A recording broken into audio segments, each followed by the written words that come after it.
All right, everybody, welcome to another edition of the Leadership Blend television show with your amazing and phenomenal host. Yeah, I'm adding that in this week. And phenomenal host, Ricardo D. Rice. So this is panel number 2. And today we're looking at justice and equity. What do these things mean? Why do they matter? Why should they matter to black men and just the black community as a whole? So as you can see, a whole nother panel of guests today. And there's even a woman today, but you know this woman. You see her every Friday on the Leadership Blend Live podcast, but she's going to introduce herself again anyway. So I'm going to let them introduce themselves, starting from the left to the right. So, Sterling Johnson, Partnership for Southern Equity. Thank you all for having us here today. You can get them a little bit more than that. So okay, a little bit more. I am the manager of the Just Opportunity portfolio. We focus and specialize on economic inclusion, which is a function of economic development, looking at ways to really center the voices of marginalized communities and historically divested communities of color, finding ways to connect them to opportunity. And of course, criminal justice is a part of that. We look at the ways in which communities of color who've been targeted by different policies, of course, and how that influences their economic opportunity on the other side as well. So, really anxious to have this conversation today, and thankful to be here with this panel of esteemed guests as well. Okay, Simone, you all are big time. I'm just regular, Simone Cherie Price. I represent Reform Alliance. I'm a Georgia campaign organizing lead at Reform. Me and Camille started Reform Alliance about 3 years ago, and our focus on policy is always on probation and parole. So essentially those forms of correctional control that have to do with being beyond the walls, but that also keep people locked in a system of mass incarceration even following their sentencing. So we work on a lot of lobbying, a lot of organizing, a lot of public policy, communications, messaging. I do co-host the Leadership Live on the podcast on Fridays, but it's nice to be invited here. And yeah, very excited. Awesome.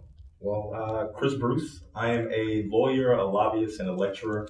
So I own the Bruce Law Firm, where we exclusively represent people of color who have been unjustly prosecuted by our criminal legal system. As also a lobbyist, I'm the political director for the American Civil Liberties Union of Georgia. So we're at the forefront of fighting for your civil rights and civil liberties under the Gold Dome and within your neighborhoods. And I lecture. I speak at often colleges and other universities, law schools, about law and what politics and law deal with altogether. Most importantly, I'm a local black man. So I just like sports and do everything else that I need to do. Yeah, because you're the only one on the panel. Like, you're the only local black man on the panel. I don't. Yeah. What was that? All important. But are you from Atlanta though? Yeah, exactly. Are you from Atlanta? Yeah. What part? Inside or outside the prison? I'm just playing. Okay, I live in Stone Mountain, so I can't say anything. I'm Decatur, so it's all good.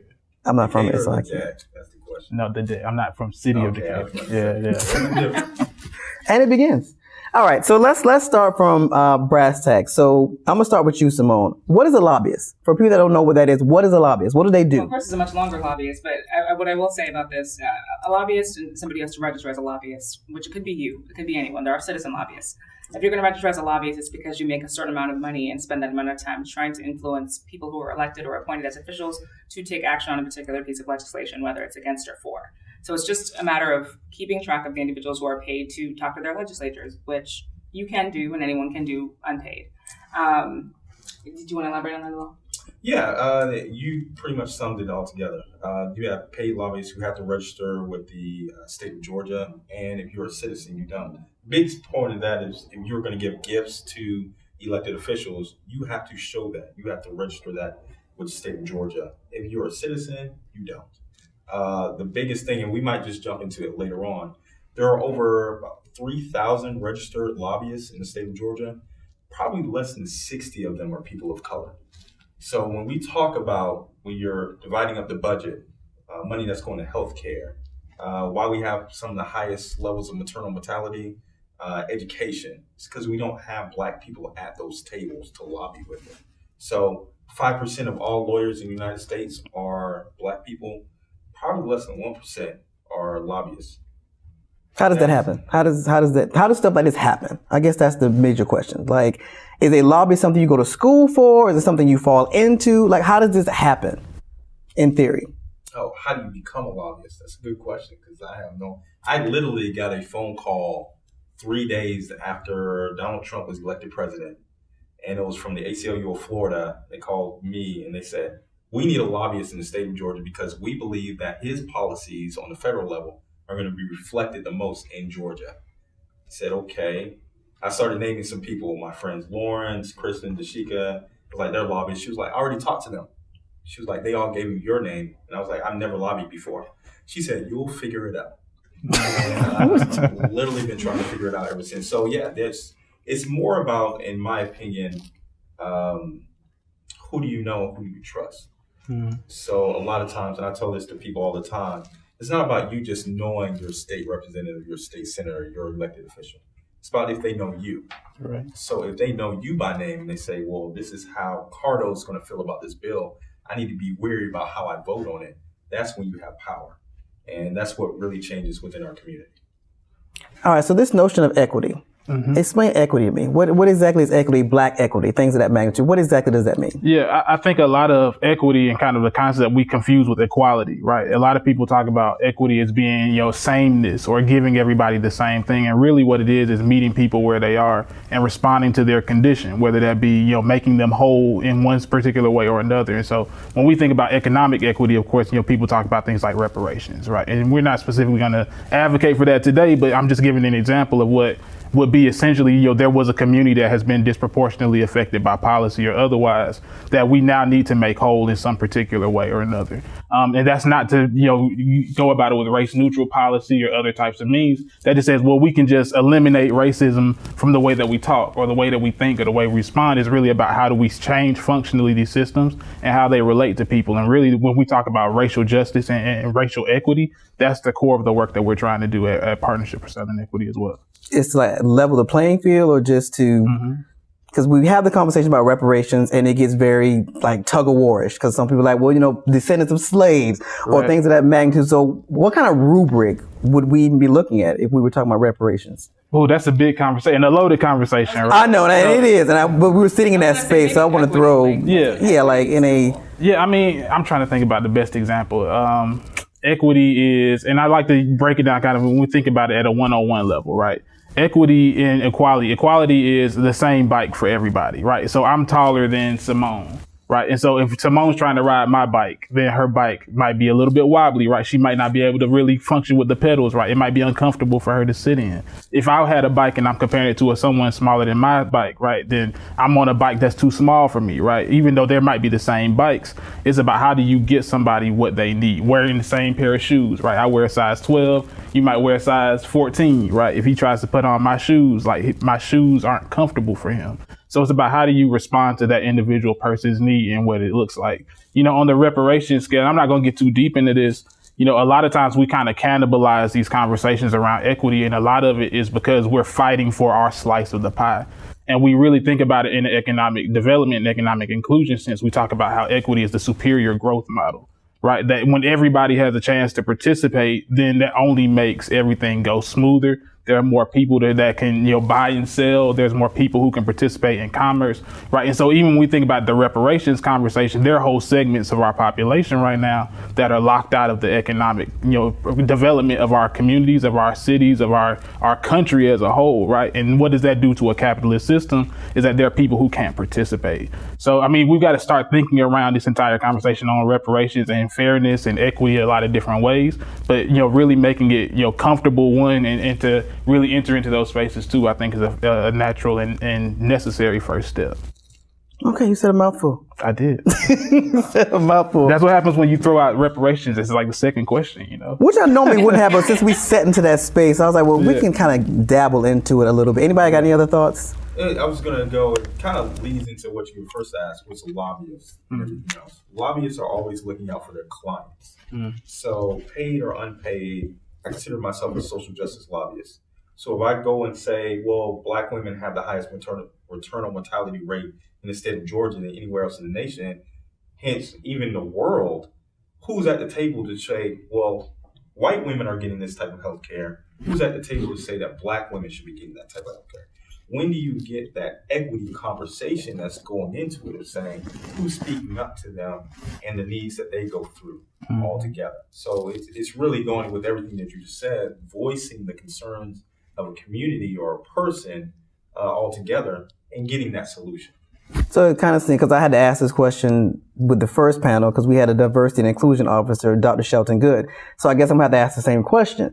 Do we need some kind of affirmative action bill that says this quota needs to be at these tables? Or is it something that we can actually tackle? Because we keep seeing it. It doesn't matter what panel we have. It's the same thing. The right people are not at the table. So how do we get the right people at the table? Do we need a bill that says this is the area that you're in? It requires 3 to 4 minorities. Those minorities look like a black male, a black female. How do we do that? Do we need another affirmative action bill, or something like that? You're the lawyer, so I'm asking you. I was about to say that's So I'm asking you. Respect, you mean like our representatives, our elected representatives? Yeah, just like some kind of rubric that says, or some kind of bill that says these people have to be at these tables and they need to look like this, to at least open the door, to make them more plausible to actually make it happen, versus now where you're just kind of like, well, it'll be nice to have some black folks or some Latino folks at the tables, but we're not really going to enforce it, versus affirmative action say, no, there's a quota you need to meet, or something like that. Is that kind of my sensibilities personally, but I can say a few words. I mean, they're trying that out in certain areas, like in California. They're saying that, well, if you have a company that is this large that makes this amount of money, you have to have a woman on your board of chair, one of your chairs. In other ways, those are quotas. I'm more for a minority preference within certain types of situations. Explain. So there's a quota is just basically going into, well, you have this many people, so you need this many people who come from a diverse group. And that can go with all your civil rights type of issues such as gender, race, plenty of them.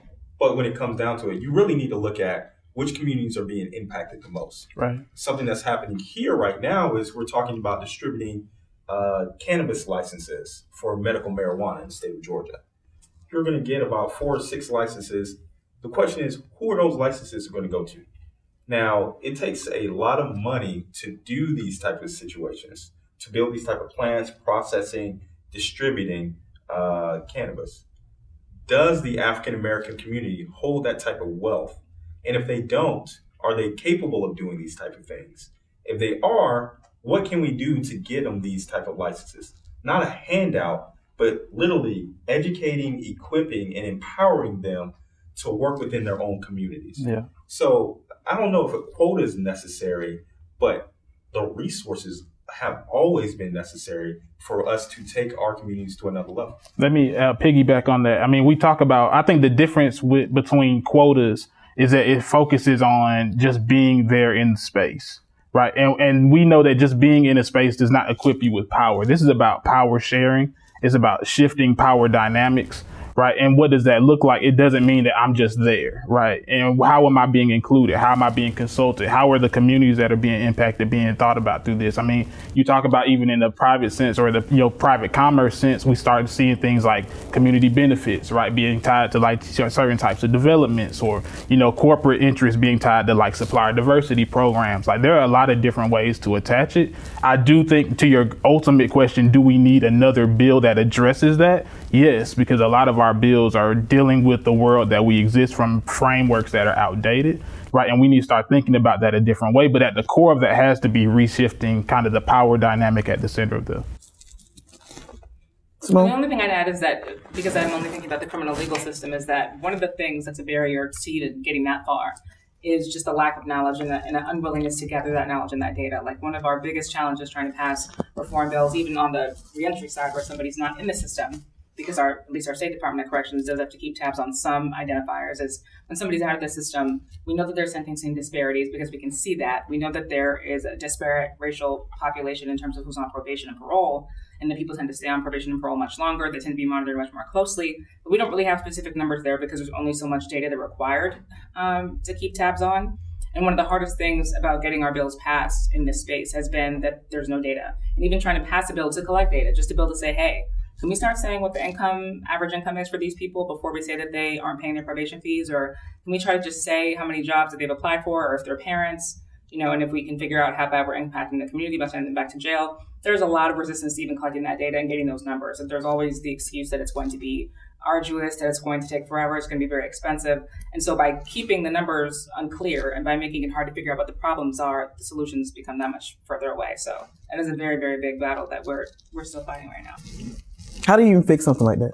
How would you even go about, like, what do y'all, how would you even go about fixing something like that? Voting for different people. We're willing to spend a little bit of money to figure out what the problems are and who value data. Data is important.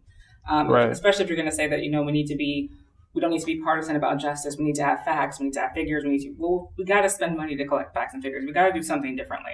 I think sometimes you have to make the efficiency case, right, or the business case for doing things differently. I mean, when you talk about evidence-based practice, like informed decision making, like all of that comes from data. Like, how do you do it? I mean, sometimes it's just about finding that right stakeholder in the midst of that process and appealing to them and say, hey, this will make your life easier, right? To be able to say, this is why I made certain decisions.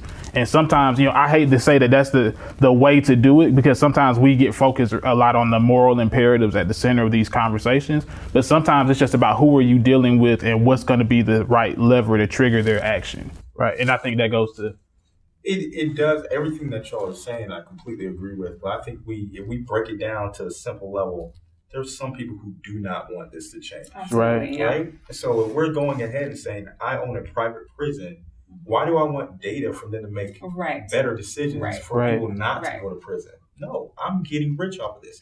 Bail's industry or anything else. Some people have such a lack of empathy towards the rest of society. It's sickening, but it's the truth. And until we start recognizing that altogether, and that's why I think there is such a push of people saying, you can no longer be silent. Silence is complacency and letting this go through. You need to speak out against these evils within our community. Yeah. And not only speak out, don't just put in a statement. Do something about it. And that doing something about it really goes within your core and your culture of who you really are, you as a corporation or a company altogether. And that's what people should be evaluating themselves. Most of us really believe that a society should be judged off of the least of things. So the people who are homeless or anything else, you don't judge how many millionaires or billionaires you have. You judge by how many homeless people you have. And that's where we get into another conversation like equity and everything else, reparations. Because we shouldn't be focusing on getting more people rich. We should be focusing on making everyone better, everyone in the whole, and just a simple level of a standard of living in our society, education and healthcare that we as Americans or just people altogether should always adhere to. All right, so we're going to take our first break, and when we come back, we're going to have more of this amazing panel on the Leadership in Television show with your host, Ricardo D. Rice.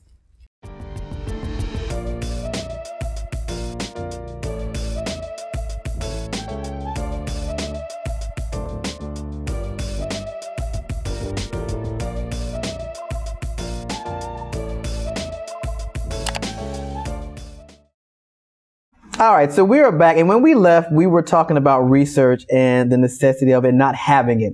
These two on break, we're talking about examples. So Simone, start with your example, and then Chris, you lead in your example. Right, so we're talking about how difficult it is to gather data to talk about some of these issues, right? So like to try to understand the real nuts and bolts of the problem and to get that scope. And that is very important for legislation, and also to make sure legislation is good legislation, to have metrics to track it by. One of the examples I was referring to was actually a bill that I think broadly was called the shackling bill, essentially, or dignity for incarcerated women. And that was they were called the shackling bill. It was called the shackling bill because pregnant women in our carceral system were often shackled while they were giving birth, and quite frankly, anytime they needed treatment during pregnancy. So Pamela Wynn is the founder of Restore Her, awesome woman, by the way. And she was the face of that campaign for years. She did the federal bill, had it passed at the federal level. Georgia's our home state. We passed the bill here as well. One of the provisions of that bill, this was my example, was to start tracking women in the system and figure out how many there are, when they're being checked on, when they're receiving medical care, what kind of medical care they're receiving. So wait, are you telling me they're not doing that now? No. So they're just women in the system pregnant with no broad numbers about what that looks like. So again, no ability to be accountable for maybe the health of any children who are born outside of the system, no ability to understand how much money is being spent on lives of the unborn, which is very important to Georgia, by all accounts. So, but that's just one of many examples in which collecting data on these issues, which we would love to do, if anything, to figure out, again, to make sure a bill is a good bill. So how are we filling in this gap? Like, if there's no research to base these things off, what are we doing? Just giving fictitious numbers? It's subjective. To an extent, there's also data done in other states. So like we rely a lot of times on a lot of research that's been done elsewhere on studies that occur in New York or that occur in California or in Florida, at least at Reform Alliance. For policy, there's always policy organizations that are nationally that do national work. The Center for State Government is a pretty big policy outfit. Sometimes they can do fiscal impact studies and things like that, but you basically have to rely on what data you are given and what data you're given by our agencies. See, and that's the real fight within it. right? One, I want to address the slight shade that she had in there, which was great. How she was like, well, pregnancy and life is very important to the state of Georgia.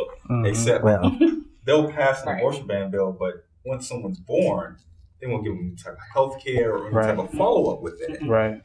That's what life really is. Otherwise, you're just pro-pregnancy or you're pro-birth. Right. But after the birth, what are you doing? Are you making sure that this kid is well-nourished, has the education, has the wraparound services to make sure they grow into a citizen or adult within our society in itself?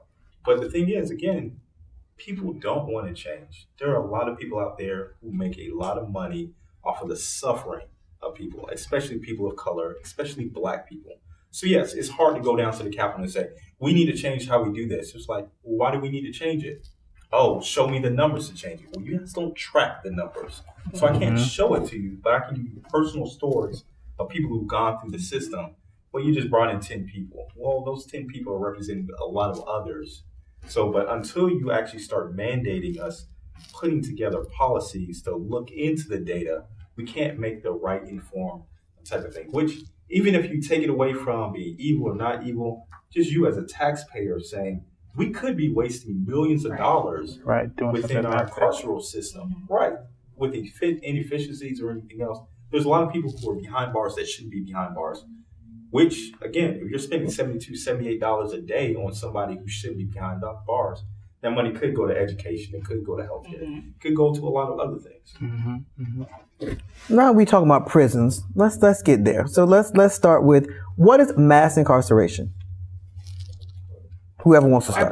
I was going to say, you'd be perfect to speak to. I'll just start with mass incarceration is the over-criminalization of the American populace, period. It is what happens when we have over 80,000 plus laws on the books, laws that we can't even count to determine what's criminal and what isn't criminal, and basically criminalizing everything short of perfect behavior, whether it is the big ugly crimes that people talk about when they say rape and murder, even though they make up less than 8% of the overall incarcerated population.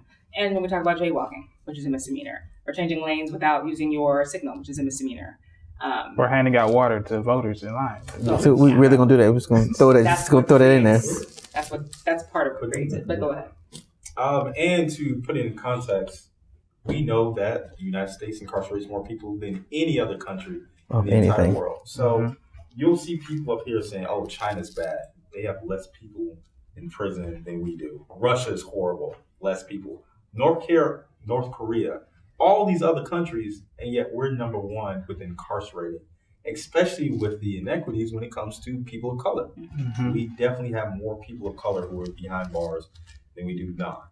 And it's not that people of color create more crime. It's just that we literally have a system that is designed to keep people of color down. Okay.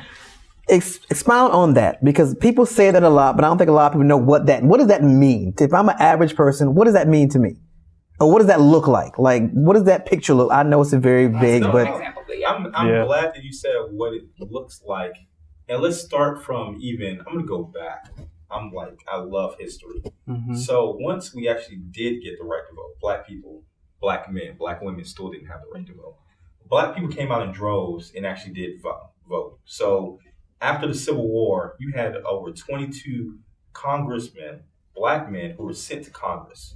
And you had elected officials all across the nation, over 2,000 who were actually elected into office. They shut that down immediately. So that happened in 1866. By 1870, you had black codes that were put in saying, well, if you're ever a slave before, you can't vote. You had a grandfather who was able to vote, you can't vote, or anything else. So that type of power was pushed back. Those same Black people that were voted in office were voted out immediately. That's what we talk about institutions. We're talking about laws that are specifically targeted. One of the biggest ones that impacts our community is moral turpitude. If you ever commit a crime of moral turpitude, which is just considered like some sort of sin, because we never really defined it. In the state of Georgia, it's considered any felony. Other states have defined it about certain types of felonies. Any felony, you're stripped of your right to vote until you actually get off of parole and probation, pay certain fines and fees. The reason why that makes an impact is because, again, if we're mostly targeted towards that, you have a lot of other Black people who do have felonies disproportionately. That means those people cannot vote. And if you cannot vote, you cannot elect somebody who's going to represent your interests. That deals with all the other issues that we had talked about before. And so that goes, hopefully that's a direct example. I'll just jump in really quickly to add on to that. I mean, even in the tangible example, you talk about the right to vote, right? And how you criminalize certain behaviors. I mean, we've seen, of course, across history, the way in which Black and brown communities are over policed, right? And so it's not a function of, there's this kind of correlation that we like to think about. It's kind of this moral argument that there are communities who are decrepit, right? That they are, bankrupt morally. They're incapable of behaving in a way that's acceptable. And so we have to give a special type of attention to those communities. We know that that's fundamentally untrue, but if that's the way our policing system looks at communities of color or Black and brown communities in particular, right, then they're patrolling for certain types of things. They're looking for certain types of behaviors. And when they see things that might fit into what their criteria of what that behavior is, then they see an opportunity to criminalize. And then, of course, then you're into the system. You might have a felony. Now you're stripped of your right to vote and can't, engage with the civic process the way that it's designed for in the first place. Let me give a brief example of something that happened recently, the murder of Rayshard Brooks by the police, right? And I point this out saying there's a difference between law enforcement and public safety. So in a law enforcement model, Mr. Brooks was at a Wendy's. He got the police called on him because they didn't know if he was drunk or asleep at the wheel. Police officers come out, they give him a DUI test or something else that says, are you intoxicated or not? They ask him to say, hey, well, it looks like you failed our test. We're going to need to arrest you. Get out the car. He says, no, don't arrest me. Let me call up my aunt. Let me call up somebody else to pick me up. I just want to go home. Scuffle ensues. He runs away, gets shot in the back, dies. Those two police officers are now up on charges right now. That's a law enforcement model. Mm-hmm. Public safety, still, you can call out the police. Police come out and say, well, Mr. Brooks, we don't know if you're intoxicated or just tired. One, thank you for pulling over because you're no longer a threat to yourself or the general public at large because you could have crashed if you were tired. We don't know yet. Two, why don't we get you home? So can you call somebody? Can we call you a Lyft or Uber? Can we take you home to your wife and your children where you are the sole breadwinner? And make sure that you get home. Right. And then those two police officers are out to help someone else. Again, public safety versus law enforcement altogether. And that's what we really need to start thinking about within our communities and how we want the police to really react towards us. Yeah. Mm-hmm. So is public safety a concept or it should be a division of law enforcement? No, but I was going to say, I'm sorry, but that's like the broader question that I think you're getting at that's so important and so critical. And the reason why, even at a small level, all the animosity you feel when you get pulled over by a cop, especially if you knew that you blew a stop sign, it really doesn't have anything to do with that. It really doesn't. Like, despite how ugly that interaction can become and how fatal that interaction can become, the law enforcement piece is the part, right? It's like the more interactions you have with armed officers who do spend a lot of time working all different types of crimes, across their career, the greater the chances are that you will have a hostile interaction with the law enforcement officer. The greater the chances are that you will be cited, even if it's just for a misdemeanor. And so the public safety idea is that for the peace, dignity, and good order, I think, in the state of Georgia, that things happen, right? Which means that you can't loiter at a Wendy's. And you can't be asleep at the wheel, behind your vehicle. Those are public safety reasons, right? Why that individual might be approached. But the fact that I have to enforce the law, all those laws, no matter how arbitrary they may be, and I'm doing it with an armed officer, I think that's where that's the key and fundamental difference. You were kind of talking about racial bias as it pertains to police and stopping individuals. Is that a training issue, or is that something that we need to create a whole other concept or a whole other thought process around? It's a little bit of both, right? I mean, bias manifests a lot of different ways. There's individual bias, cultural bias, systemic bias, right? Institutions, right? What does all of this mean, right? If you are an individual officer who has, certain types of beliefs around communities of color, right, then when I'm policing, then I'm looking at them through a certain lens that I have biased myself. If I have a policing situation where I know that my behavior towards certain communities is going to be shielded and protected, right? I know that this institution is going to insulate me around my bad acting, right? Then that's an institutional bias issue, implicit bias, right? How do judges look at sentencing? How do they understand what types of questions are we asking? All of these things are addressed, but to your original question, I think a lot of that has to be dealt with a certain paradigm. That goes to that data question, right? How are we identifying where our bias manifests? If we can see it, right, with data and numbers, we can track it. If we can understand it at that point, then we can be more proactive in addressing it. But I think that we fundamentally stripped ourselves of the ability to fundamentally address it because we're not doing it with a level of accountability and a level of intentionality as well. If we could add into it a historical context again, police didn't just pop up in this country. Right.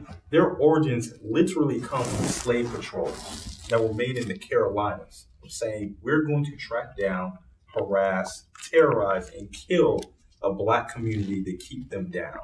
Those were the first state-funded types of situations of law enforcement.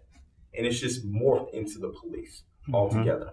So when people are saying, well, we need to change the structure altogether, is because the origins of it were based off of harassing and killing Black people.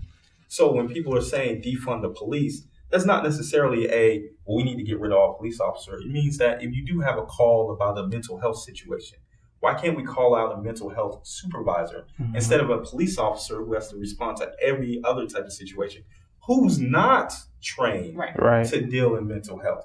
Let's get somebody who is trained in mental health. Again, it saves money and it saves lives. Defund the police. Define it for me, because you went there brief. So, I was going to say, I definitely shouldn't be the best person to answer that question. Okay, well, somebody define defund the police, because I think this is another term that people use. I do know that it's a total misnomer. So it's not about defunding the police. It's about the reallocation of police services or police operations for the entire public safety department. So there's always different layers in terms of what we give to our law enforcement agencies. That's the case, period. So the question is not about getting rid of police and creating some sort of a citizen policing model. The question is just, do we add funding for individuals who are better able to deal with certain situations when we know that those are a lot of calls that we get? And police departments do, I think for the most part, even in Georgia, track what kind of calls they respond to and how officers spend their time. So I think it would be, at least an implementation case, pretty easy to understand, well, what would it look like if we have less of our officers dealing with these sorts of calls or these sorts of situations? I'll add on top of that, a lot of the calls to defund are related to repurposing the funding that they are given, that we know that our law enforcement models right now are militaristic in style, right? That they respond to certain communities in certain types of ways, that they're overarmed, that they're over-prepared, right? You're going into these communities preparing yourself for war, when in reality, you just need a mental health professional, right? And that's not to say that there aren't sectors of our law enforcement that should be prepared to respond to those types of threats.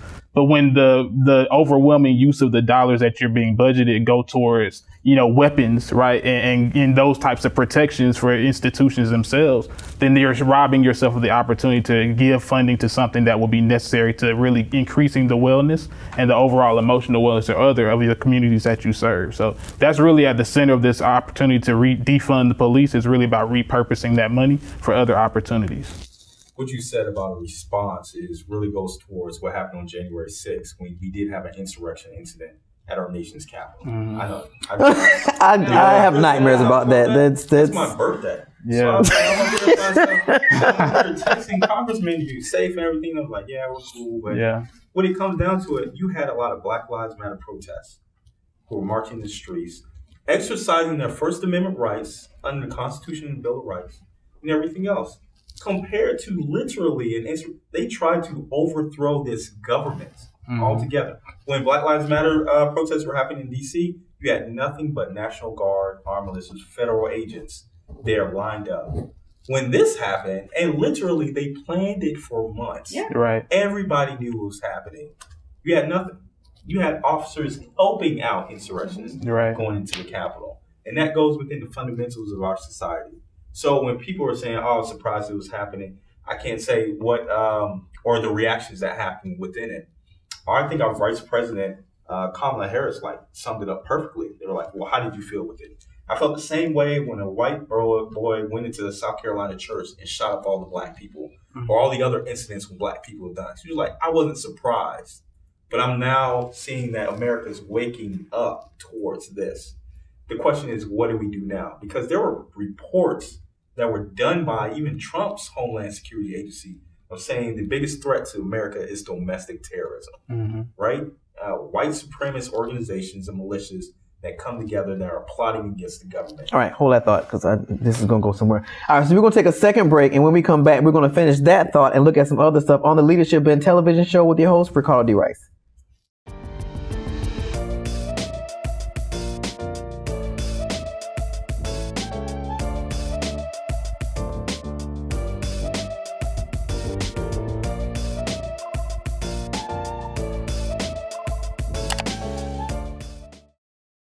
All right, so finish that thought where you were. Do you remember where you were left off at? I think we were talking about the insurrection. Yeah. How does that happen, and why does it look so different from Black Lives Matter protests? The way it was armed and stuff like that. Well, it's the institutional response within it. And they're still having hearings about it, saying, why did y'all have literally National Guard and federal agents out there against Black Lives Matter protesters when it was completely peaceful?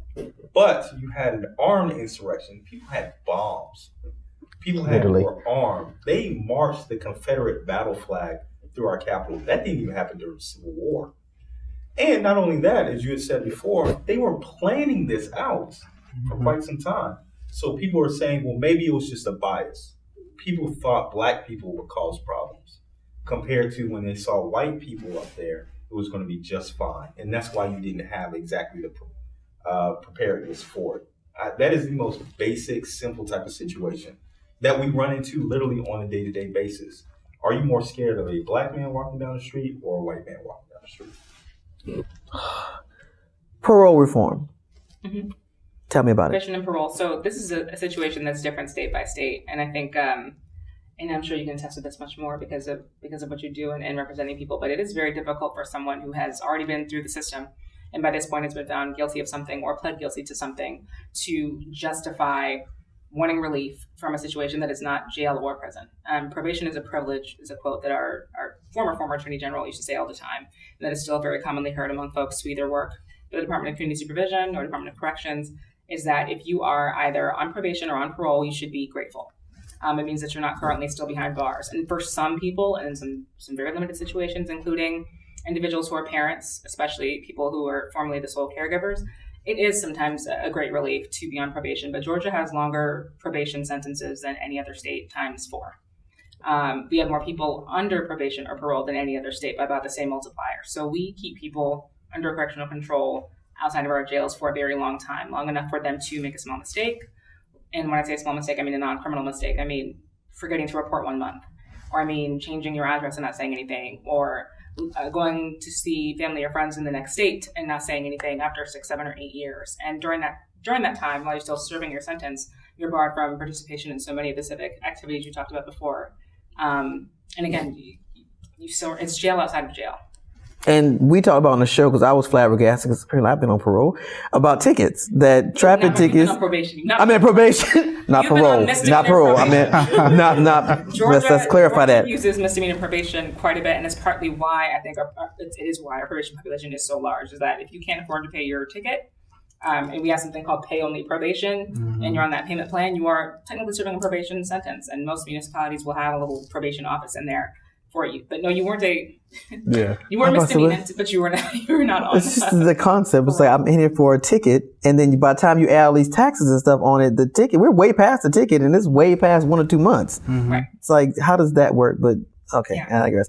I just want to add 2 things to that. One, Georgia, emphasizing what you just said, has the highest rates of governmental correction and supervision. Number 1 in the nation. It's crazy. And 2, dealing with your situation, Georgia's only one of 8 states that actually criminalizes tickets. The rest of the nation doesn't even see it as a criminal act. It's a civil act. Mm-hmm. So you can get a fine and go away, but you don't have a criminal record. Yeah, some sort of ordinance violation or something. Right. Like that. Yeah. Something completely simple. I guess my question becomes, so, because Georgia's always the exception and usually never in a good way. Mm-hmm. So is that because of laws that are passed? Is it legislation, or what is it? I think what usually happens too is that people aren't always aware of the impact of that. When you can't afford your ticket, I mean, people very quickly, you have a payment plan, I need that payment plan. I don't want to spend that money right now. Right. Even, if I have $200, even if I do have it, if somebody tells you can pay it off over a year, people will very quickly say yes to that, not understanding that they're going to end up on probation. And I think the same thing goes for a lot of situations where most people are individuals navigating the justice system. I don't think in fact, I'm pretty sure a lot of people don't look for counsel for things like a traffic ticket.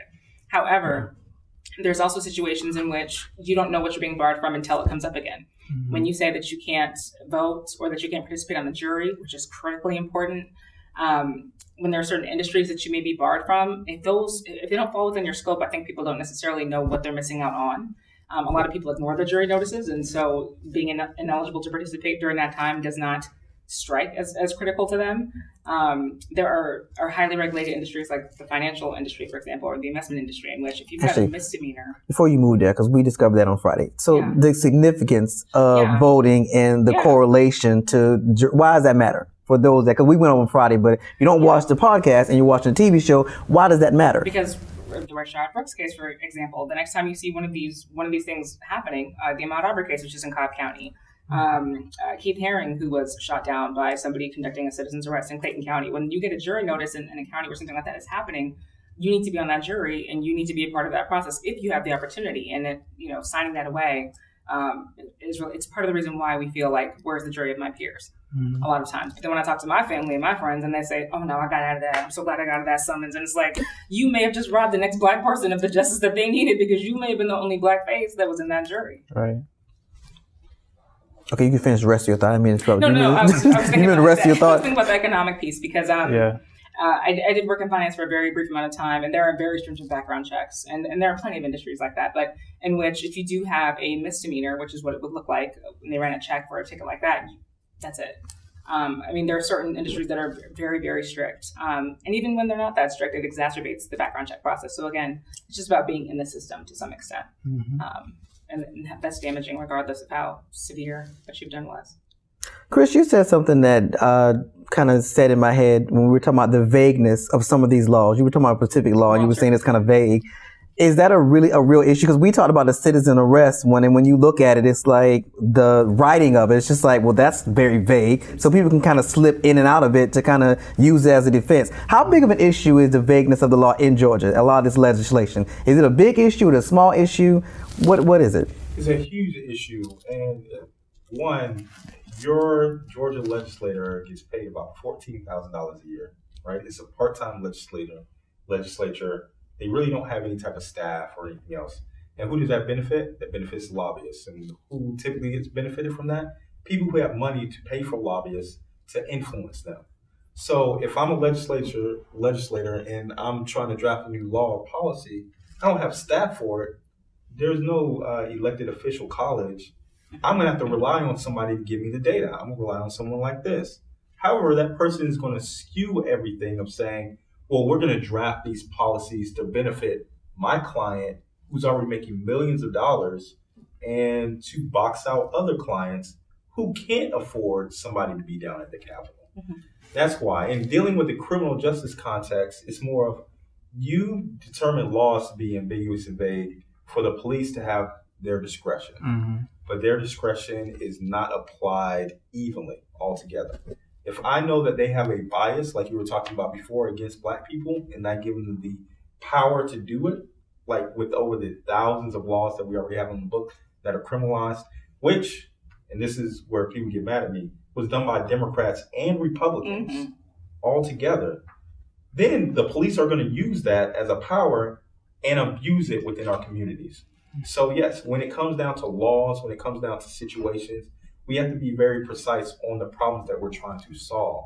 Whenever there's a new crime on the books, I don't even say no. Just no. We have enough criminal laws on the books right now. We need to be taking them off of the books instead of that. And I think cannabis is one of the prime examples for it. I was gonna say, and yet with every new emotional thing that happens, there's always a law. Like I have a law for that. I have an idea for that. And the porch piracy bill that I think Representative Bonnie Rich was speaking for this past session that just came through. It's the same sort of idea. And the idea was that because there's been so many Amazon packages and things like that going on since COVID, and so many people are staying home and even more people are ordering everything they need, we should make it an automatic felony to have someone steal a package from off of a porch. Oh, good grief. Now, this was a bill that was proposed. And again, it's the emotional argument that's always being used in terms of like, well, what if this is an elderly person and that's their life-saving medication and just got swiped off a porch?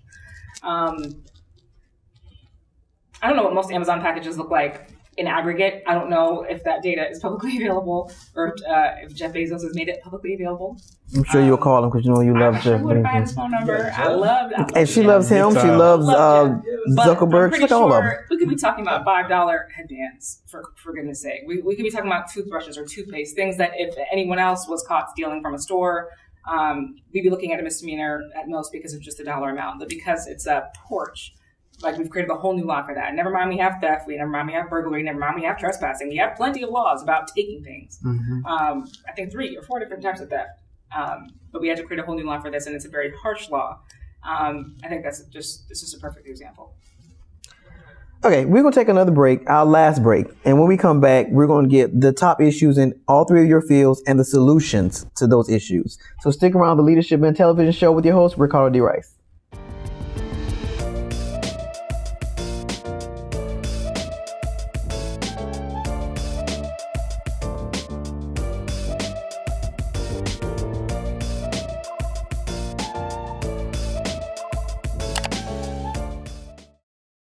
Okay, so once again, these 3 are guilty of giving all the nuggets away in the break. So I had to stop this one before he said what he was saying. All right, so that thought, the difference between what advocacy and... Yeah, well, we were just talking a little bit about what can people do right now. Like if you're just a community member who's interested and wants to be involved, what can you do? And we were talking a little bit about whether you can be in position to advocate, right, or influence policy or what that looks like. And I was making sure to define advocacy is different than policy, right? That sometimes we focus on advocacy and we think that we're actually influencing policy on the other side of that, but that's an intentional second step in action. Advocacy is really more about building awareness, education, right? Platforms like this that really allow people to engage with the knowledge and say, well, how do I relate to that, right? How can I think about how I can engage with it? But policy is about really crafting a response. And I think this is a perfect intro to even what we discussed as kind of this session, right? How should we be looking at changing the circumstances? And how can we use legislation or other types of laws, right, to really start moving and repositioning our relationship to the system as a whole? So that's a big conversation, but I think it's important to define and segment those 2 separately. All right. So what is in your industry? What is a big issue and what is a solution for the average Joe that may be watching? That's a huge question. It's a million ways. Look here, you better narrow it down. You have these conversations every day. I'm going to do from my economic development position. I think it's really more about how do we elevate the needs of communities as it relates to large corporations, mega development. I mean, we see in the cities across the country that the cost of living is going up. That wages have been stagnant, right? That there, of course, is a disproportionate impact coming out of COVID and other types of responses on the most vulnerable communities, while there are still industries that the profits are still going up, right? And so when we talk about wealth and resources, right, and access and how that really drives and relates to all of these different systems, particularly politically, we've got to get more families and more individuals economically solvent, right? Able to not only be able to meet their own needs, but how can I then contribute in other ways to the community around me, whether that be by giving more to a local elected or identifying somebody who might be interested in running for policy, right? And how can we give to them and create a platform for them to be able to stand on and to be competitive? A lot of that starts and ends with economic inclusion and having that opportunity for communities to engage economically through our development. So because you said a lot. How does the average Joe, how do you do that? Is it a fight that we need to get in to raise the minimum wage? Is that a good place to stand on, or is it something else you should be looking into? I mean, raising the minimum wage, we talked a little bit earlier about supplier diversity, right? That we don't really recognize that governments buy goods and services from private business owners. Right. And so there are people who own businesses, entrepreneurs. You could be involved in selling the service to your local government. But if the local government isn't constructed in a way to buy from local businesses or small and diverse businesses, they won't do it. They're going to take the easiest way out. Right. And so looking at those types of opportunities, looking at our corporates, right, that when we see, new sky rises being built in Atlanta or any other city, how are they connecting with the communities? Does their workforce reflect the community that they serve? I mean, Georgia brands itself as the #1 state to do business. And we know a lot of that is on the back of giving away huge property tax incentives that, in our regressive tax structure as a whole is a problem. But when your property taxes go towards financing your schools or other types of community services, right, then we're robbing ourselves of a resource that's designed to give back to our communities in order to accommodate these large corporate actors who are bringing in the largest amount of revenue, right? And we're foregoing that. What's the opportunity cost? And nobody really asks those questions. So getting aware of those things, engaging with your electeds, advocating around or raising awareness around things like, raising the minimum wage, workforce inclusion, all of these types of tools, and then education as well, because we know that bridges into workforce as well. So there's a lot of different ways that we can enter into that conversation as a whole.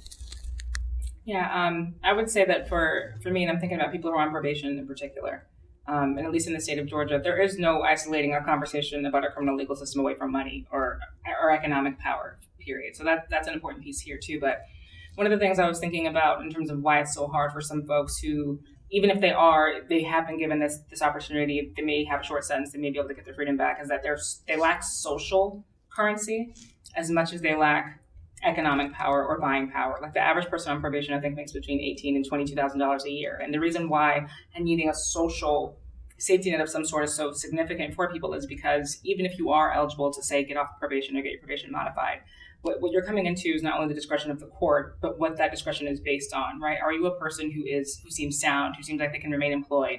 Are you a person who seems totally rehabilitated in their minds? Do you seem like you're no longer a risk to public safety or that you're a public? How do you go from looking like a community asset from being a community liability? And a lot of that has to do with the fact that people are very isolated. The cases that I've seen come before judges that seem to go the best are cases in which an employer has vouched for someone, which at least a number of community members have vouched for someone. If that individual has a close-knit family, whether or not that person has a stable job history or a lengthy criminal history, all of that. But most people who find themselves in this system are navigating it very independently, and that is to their detriment. Having a network of people who can vouch for you in a court and who will vouch for you in a court and will be a part of your own reentry is really, really important. So I think in terms of what people can do, if you know that someone, and I know you know that someone has a record or that they're navigating probation or parole, because it's one out of every 19 of us here, then that person could probably really, really use you. And so if you're in that situation, speaking up about it is important, and making your situation known is important to people that you can trust, but also so is vouching for those people if you're not in that situation.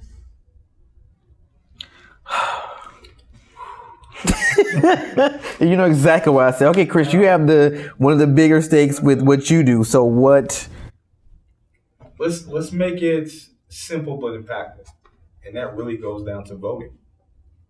100% voting. So if we put this in context, President Biden won Georgia by 11,000 votes. Senator Warnock won by a little over 90,000 votes. Then you have this bad bill that happens in the state of Georgia about voting. People realize, how does this happen? Well, Democrats needed to pick up 16 seats in our state legislature, our local House of Representatives. If they had picked up 16 seats, they would have had the votes to block this bad bill. So a lot of times people are always thinking federally with the president and the Senate, and they're like, oh, I want my STEMI and stuff. You could get more money locally with cuts in taxes and everything else if you literally voted down ballot for your local House of Representative member or your state senator. So I need people to educate themselves about the voting process. If you're listening to this or you're watching this, you probably already know something, but there are people around you that don't. And you need to start having those type of conversations as well. So I'm trying to put myself out of the job. Literally, I left corporate law to do this type of work because I saw that my people needed me. And I really try to help out as many people as possible doing this. So in my law firm, it was helping people one by one, Black people, not go to jail. And I was like, this isn't working. Let me become a lobbyist so I can change the law altogether to represent the 10.5 million Georgians to make sure they don't go to jail altogether. There's an issue that people care about within their own lives. I want you to start educating yourself about that issue and start talking to your elected official about that issue.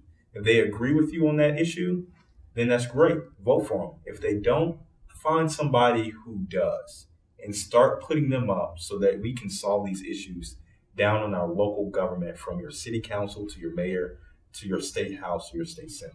Can I add on to that really quickly? I think that some of the work we have to do in community too are creating platforms for new leaders, right? Because I think a lot of what you're talking about is that there are ideas or there are passions that our community have that aren't being represented through the political process, right? And that doesn't mean, well, I'm not going to vote, right? That could mean we're going to go find somebody who we're going to amplify, right? Somebody with talent, somebody who has a political acumen, somebody who's interested in doing this type of work. And let's create a platform for them, right? That can look a lot of different ways in a lot of different circumstances, but we don't need to restrict ourselves to always saying, well, the only way it can be done is the way that it has traditionally always been done at the same time. So that was my next question to Chris. Is like, I know when I vote and I look down the ballot, I see incumbent. And I don't always see somebody that's running against that individual. So is that an issue as well, that not enough people of color or different backgrounds running for these positions. Is that an issue as well? Absolutely. And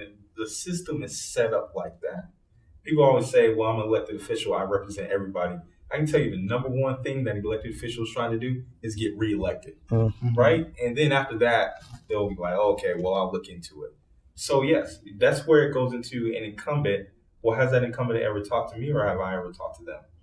And then you figure out, are they the right person for the job? And there are other people in that space who want to, like you were saying, who want to do a better job, who want to have new ideas come to the forefront, especially with millennials being the new biggest population out there. With a lot of other ideas and research and data, now we can actually make a difference within it.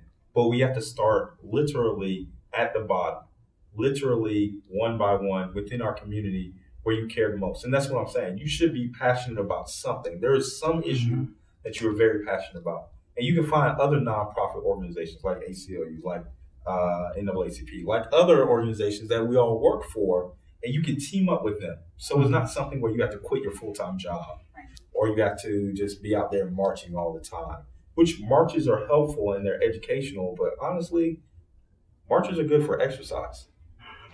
Okay, I said it. Yeah. They are. Because what happens down at the Capitol, you can have thousands of people marching. They don't care. I'm going to sign this bill right here and there to make a difference. So there's a difference between marches, and I'm never going to knock it. Do it. But there's other things that you need to do as well. Yeah, I was going to just say really quickly to that point is that even if everybody can't be a full-time advocate, right? And that's not, even though that can be helpful, especially really if you have a lawmaker who already understands that the system is unfair, which all lawmakers do not believe.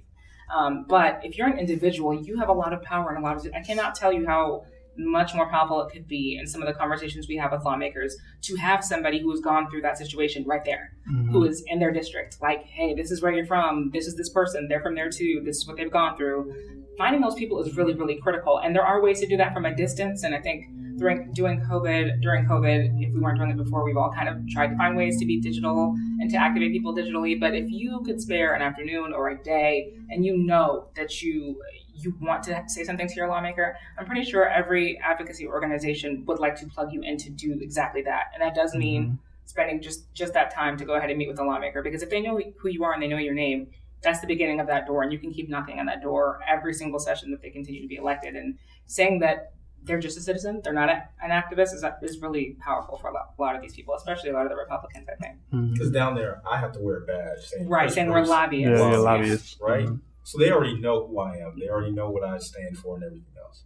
When you come down there and say, I'm your constituent, I can vote you out of office. That's when they really pick up. Because they know if you came down to the Capitol during your work hours, forgot your kids and everything else, to tell me something, you probably talk to your neighbors, the people in your school board, everyone else in that community. And whatever that conversation right is, back to tell them all. Whatever conversation is, take it right back. I would just add on to that. And the biggest thing I try to tell people through the last election season is that we had a narrative created that there's no power in the civic process. And I tell people, you got to reclaim the power that you got, right? That there's power that's there to be had. There's influence that's there to be had. But you got to know how to engage with it. One, you have to have the desire to engage with it too, and the knowledge around how to pull those certain levers to get the results you want. And I think that's the biggest thing. If I had to say anything to take away from people today, is that you got a voice, you have influence, and you'll have an impact. And I think that the more people we know that are understanding of that get plugged in, then we'll definitely see more changes in the future. All right. Any other final thoughts before we close? Chris? No, I mean, that's it. Like I said before, I'm trying to put myself out of the job. So, and I do that by, if you start electing the right people, you don't need me down there trying to shape the laws, because you have the right people shaping the laws. I tell people all the time, ACLU just filed a lawsuit on the latest voter suppression law.